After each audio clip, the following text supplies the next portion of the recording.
Hello बच्चों, let's read out the question first. Basically इस question में असर्शन एंड रीजन दो स्टेटमेंट दे रखे हैं, हमें बताना है whether the statement are true और फॉल्स। तो स्टार्ट करते हैं असर्शन से।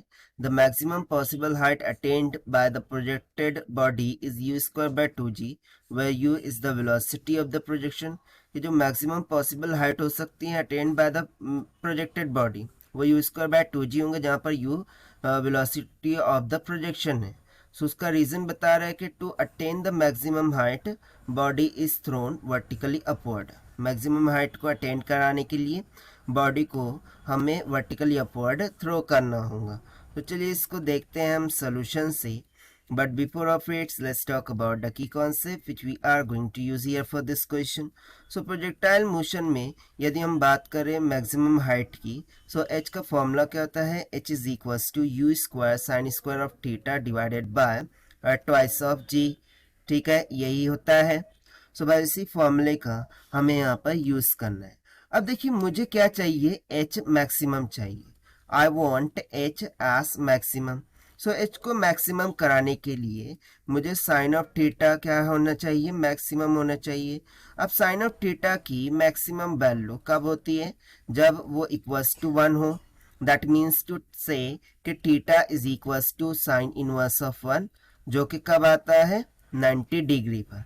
अच्छा, ये 90 डिग्री का मीनिंग हमें क्या समझ में आ रहा है? when body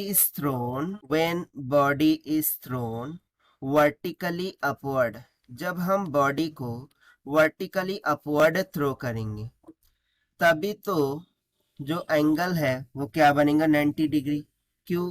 क्योंकि देखिए ये लेट सपोज कि वाई एक्सिस है और ये एक्स एक्सिस है, ठीक है। और हम क्या चाहते हैं कि बॉडी मैक्सिमम हाइट को कवर करे। सो बेसिकली इस तरीके से प्रोजेक्टाइल मोशन होती है और ये जो पॉइंट होता है ये उसका मैक्सिमम हाइट होती है, ठीक है, जिसको हम बोलते हैं एच मैक्सिमम। सो ये कब पॉसिबल है? जब थीटा एंगल, क्योंकि देखिए ये जो इनिशियल वेलोसिटी है जो इसके साथ एंगल बनाती है थीटा, ये थीटा क्या हो जाए? 90 डिग्री की इक्वल हो जाए। क्योंकि यदि ये 90 डिग्री हो जाए सो उस टाइम पर वो बॉडी अपनी मैक्सिमम हाइट को क्या करती है? कवर करती है।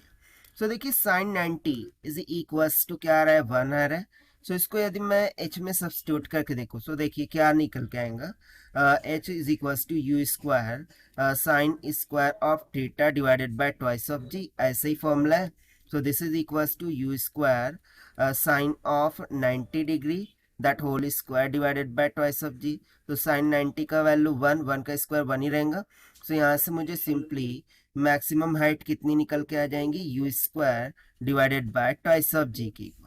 यानी कि यदि मुझे किसी बॉडी को मैक्सिमम हाइट अटेन करानी है सो मुझे थीटा का मान कितना रखना होगा? 90 degree. That means to say I need to throw the body vertically upward, ठीक है, तभी हमें एच मैक्स क्या मिलेगा? U square by 2g। तो देखिए इन दो कंसेप्ट के अकॉर्डिंग यदि मैं स्टेटमेंट्स को देखूं तो असर्शन की स्टेटमेंट तो एब्सोल्युटली ट्रू है और रीजन की स्टेटमेंट भी एब्सोल्युटली ट्रू है, और साथ ही साथ रीजन की स्टेटमेंट असर्शन को एब्सोल्युटली एक्सप्लेन भी कर रही है। और ये हमने फाइंड आउट किया है by using the conceptual formula of maximum height covered by the projectile से। Okay, now let us check the option. So option A assertion is correct, reason is correct, reason is a correct explanation for assertion will become the correct answer for this question. So this is the required solution. I hope you understood. Best of luck. Thank you.